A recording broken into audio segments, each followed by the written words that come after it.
എല്ലാവർക്കും ഹായ്. അപ്പോ ഇന്ന് ഒരു സിനിമ കണ്ടിരിക്കുകയാണ്, പ്രാവിൻകൂട് ഷാപ്പ്. അൻവർ റഷീദ് എന്റർടൈൻമെന്റ്സിന്റെ ബാനറിൽ നമ്മളെ ശ്രീരാജ് ശ്രീനിവാസൻ എന്ന് പറയുന്ന ഒരു പുള്ളിക്കാരൻ എഴുതി സംവിധാനം ചെയ്ത സിനിമയാണ്. ഒരുപാട് കഥാപാത്രങ്ങളുണ്ട്. നമ്മുടെ ബേസിൽ ജോസഫ്, സൗബിൻ ഷാഹിർ, പിന്നെ ചെമ്പൻ വിനോദ്, ഇങ്ങനെയൊക്കെയുള്ള ഒരുപാട് പ്രധാനപ്പെട്ട കഥാപാത്രങ്ങളൊക്കെ ഉണ്ട്. ട്രെയിലർ ഗഡു. പിന്നെ നമ്മളെ ബാനർ വേറൊന്നുമല്ല, അൻവർ റഷീദ് എന്റർടൈൻമെന്റ്സ്, നമ്മൾ ആവേശത്തിന്റെ ഒക്കെ ആ ഒരു ടീമാണ്. ഈ രണ്ടും തന്നെയാണ് പ്രധാന കാരണം ഈ സിനിമ കാണാൻ പോകാൻ. അങ്ങനെ ഒന്നാമത്തെ ദിവസം കണ്ടു. എനിക്ക് ട്രെയിലറൊക്കെ ഭയങ്കരമായിട്ട് ഇഷ്ടപ്പെട്ടു. ആ വർക്ക് എനിക്ക് പ്രത്യേക രീതിയിൽ ഇഷ്ടപ്പെട്ടു. ഒരു കള്ള് ഷോപ്പിന്റെ അകത്ത് രാത്രിയിൽ നടക്കുന്ന അസാധാരണമായ ഒരു മരണവും അതിന്റെ ഒരു ഇൻവെസ്റ്റിഗേഷനുമാണ് സംഭവം. നമ്മളെ ബേസിൽ ജോസഫാണ് ഇൻവെസ്റ്റിഗേഷൻ നടത്തുന്ന പോലീസ് ഓഫീസറായിട്ട് വരുന്നത്. ഇതെല്ലാം ട്രെയിലറിലുള്ളതാണ്. ഒരു പ്രത്യേക മൂഡ് ക്രിയേറ്റ് ചെയ്യുന്ന ഒരു പടം എന്നുള്ള രീതിയിലാണ് പോയത്. അങ്ങനെ കണ്ടു. അങ്ങനെ എന്താ പറയാ, ഈ പടത്തിന്റെ പോസിറ്റീവ്സും നെഗറ്റീവ്സും പറയാം. മൊത്തത്തിൽ എനിക്ക് അങ്ങനെ ഒരു സാറ്റിസ്ഫൈങ് ആയിട്ടുള്ള ഒരു അനുഭവമായിരുന്നില്ല. അത്ര നല്ല ഒരു അനുഭവമൊന്നും ആയിരുന്നില്ല സിനിമ. കയ്യിന്ന് പോയ ഒരു സെറ്റപ്പ് ആയിരുന്നു. മൊത്തത്തിൽ പടം കയ്യിന്ന് പോയി എന്ന് തന്നെ പറയാം. എഴുതി സംവിധാനം ചെയ്തു. ഏറ്റവും വലിയ വളിച്ചിരിക്കുന്നത് തിരക്കഥയിൽ തന്നെയാണ്. തിരക്കഥ മൊത്തത്തിൽ കുളമാണ്. മനുഷ്യനെ ഒരു എന്തൊക്കെയോ കാണിക്കാൻ വേണ്ടി ശ്രമിക്കുകയും കയ്യിന്ന് പോവുകയും ചെയ്ത ഒരു തിരക്കഥ. ഏറ്റവും മോശമായി പറയാൻ പറ്റുന്നത് സംഭാഷണങ്ങളും ഫലിതങ്ങളും തമാശകളുമാണ്. ഇത് രണ്ടും സഹിക്കാൻ പറ്റാത്ത രീതിയിൽ വളരെ വളരെ ബോറായിട്ട് മാറിയിട്ടുണ്ട്. ഒരു തരത്തിലും നമുക്ക് എന്താ പറയാ, ഒരു LKG കുട്ടി അല്ലെങ്കിൽ ഒരു 3ാം ക്ലാസ് കുട്ടി പോലും ചിരിക്കാത്ത രീതിയിലുള്ള അത്രയ്ക്ക് നിലവാരം കുറഞ്ഞ തമാശകൾ, അത് അവതരിപ്പിക്കുന്ന രീതി അതിനേക്കാൾ മോശം. എല്ലാ തരത്തിലും കയ്യിൽ നിന്ന് പോയി. പിന്നെ ബേസിൽ ജോസഫിന്റെ പതിവ് സംഭവം കണ്ട് മടുത്തു. ബേസിൽ ജോസഫ് വളരെ ഗൗരവമുള്ള കഥാപാത്രങ്ങൾ അവരെ ചെയ്ത് കുളമാക്കും എന്നുള്ള ഒരവസ്ഥയാണ്. ഇപ്പൊ സൂക്ഷ്മദർശിനി സിനിമയിൽ പുള്ളിക്കാരൻ ഭയങ്കരമായ ഒരു കില്ലറാണ്. ഒരു ഭീകരമായ ഒരു കൊലപാതകം ചെയ്യുന്ന ഒരു വ്യക്തിയാണ്.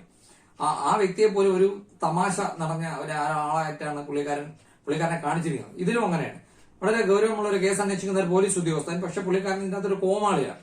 അത് പോട്ടെ, പുള്ളിക്കാരനെ പറ്റിയ റോളല്ല ഇതിന്റെ അകത്ത്. പിന്നെ സൗബിന്റെ നല്ല പെർഫോമൻസ് ആയിരുന്നു. അതൊക്കെ പറഞ്ഞാൽ പുള്ളിക്കാരന്റെ സ്ഥിരം ആ ഒരു ഇത് മാറിയിട്ടുണ്ട്. പുള്ളിക്കാരൻ സൗബിൻ എന്ന് പറയുമ്പോൾ മനസ്സിൽ വരുന്ന ഒരു അഭിനയമുണ്ട്.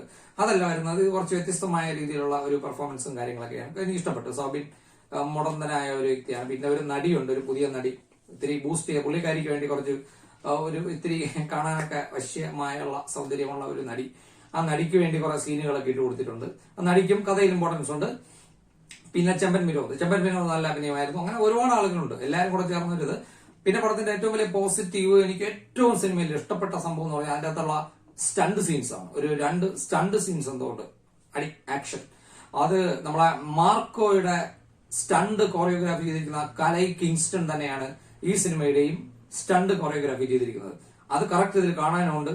സിംഗിൾ ടേക്കിലുള്ള ഒരു ഉഗ്രൻ സ്റ്റണ്ട് സീനുണ്ട്. ഒരു രക്ഷയില്ലാത്ത രീതിയിലുള്ള ഒരു അടിപൊളി ഒരു ആക്ഷൻ സീക്വൻസ് ഉണ്ട്.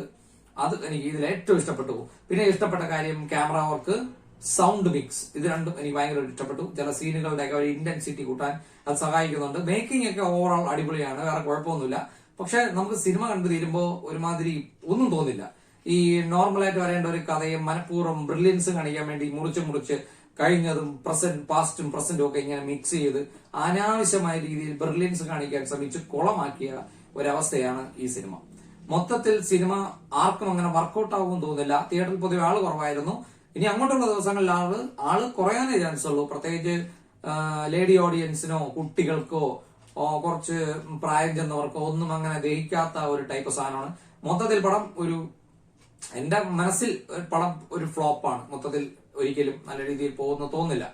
പിന്നെ ഏറ്റവും ഞാൻ പറഞ്ഞില്ല, അരോചകം സംഭാഷണങ്ങൾ, രംഗങ്ങൾ എന്തൊക്കെയോ ആണെന്ന് പറഞ്ഞു കാണിക്കും. പിന്നെ എനിക്ക് ഇഷ്ടപ്പെട്ട മറ്റൊരു കാര്യം ക്ലൈമാക്സ്, നമ്മളെ സസ്പെൻസ് ഒക്കെ റിവീൽ ചെയ്യുന്ന ആ ഒരു ചെറിയൊരു പോർഷൻ, അത് മേക്ക് ചെയ്തിരിക്കുന്ന രീതി എനിക്ക് ഇഷ്ടപ്പെട്ടു. അത് എടുത്തിരിക്കുന്ന രീതി മാത്രം ഇഷ്ടപ്പെട്ടു. അല്ലാതെ പക്ഷെ കോൺട്രിബ്യൂട്ട് ചെയ്യുന്നില്ല. അത് കഴിഞ്ഞ് ഒന്നിനെ കൊള്ളാത്തൊരു സീനുണ്ട്. അതോടുകൂടിയാണ് സിനിമ തീരുന്നത്. അപ്പൊ ആ ഉള്ള സീനിന്റെ ഇമ്പാക്ട് കൂടെ കളഞ്ഞു. അത് കുഴപ്പമില്ല, നല്ല രീതിയിൽ എടുത്തു വന്ന സീനാണ്. ഒരുപാട് നല്ല നല്ല രംഗങ്ങളുണ്ട്. എടുത്തിരിക്കുന്നതൊക്കെ ഭയങ്കരമാണ്. നല്ലൊരു കമ്പനിയാണ് ചെയ്തിരിക്കുന്നത്, അറിയാലോ. അപ്പൊ അതിന്റെ ഒരു ബാക്കപ്പ് ഉണ്ട്. പക്ഷെ ഈ രചനയും സംവിധാനവും ചെയ്തിരിക്കുന്ന ആള് ശ്രീരാജ് ശ്രീനിവാസൻ എന്ന് പറയുന്ന വ്യക്തി, പുള്ളിക്കാരൻ സംവിധാനം അറിയാമെന്ന് പറഞ്ഞാലും എഴുത്ത് വളരെ വളരെ മോശം, റിട്ടൺ ബൈ മോശം, ഡയലോഗ്സ് മോശം, സീൻസ് മോശം, അവതരണങ്ങൾ മോശം, രംഗങ്ങളുടെ ഒരു ഇമ്പാക്ട്, കൊച്ചു കാര്യങ്ങളെ വരെ, കൊലപാതകമൊക്കെ സാധാരണ കാണുന്ന രീതിയിലുള്ളതാണ്. പക്ഷെ അതിനെ കാണിച്ചിരിക്കുന്നത് എന്തോ ഒരു മറ്റേ ഉജ്ജ്വലമായ രീതിയിൽ ഭയങ്കരമായ ബ്രില്യൻസ് മാജിക്കുമായിട്ടൊക്കെ ലിങ്ക് ചെയ്തൊക്കെയാണ് കാണിക്കുന്നത്. പ്രത്യേകിച്ച് എന്താ പറയാൻ, ഒരു ഷാപ്പിൽ നടക്കുന്ന കൊലപാതകം, ഇൻവെസ്റ്റിഗേഷൻ, അവസാനം പ്രതികാരം തെളിയുന്നു, അങ്ങനെയൊക്കെയുള്ള ഒരു സാധനം. പ്രത്യേകിച്ച് ഒന്നുമില്ല, മൊത്തത്തിൽ ഒന്നും എഫക്ട് ഉണ്ടാക്കാത്ത ഒരു സാധനം. അതാണ് പ്രാവിൻകൂട് ഷാപ്പ്.